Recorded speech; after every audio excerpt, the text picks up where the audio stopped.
நிலத்தினில் நிழல் விட ஏங்குவே நிழல் விழுந்த மணலையும் மடியில் தாங்குவே உடையனை எடுத்து என்னை உடுத்து நூலாடை கொடி மலர் இடையினை உறுத்தும் ரோஜா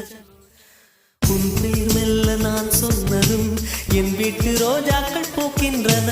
ஒரு நாள் உனை காணாவிடில் எங்கே உன் அன்பென்று கேட்கின்றன நீ வந்து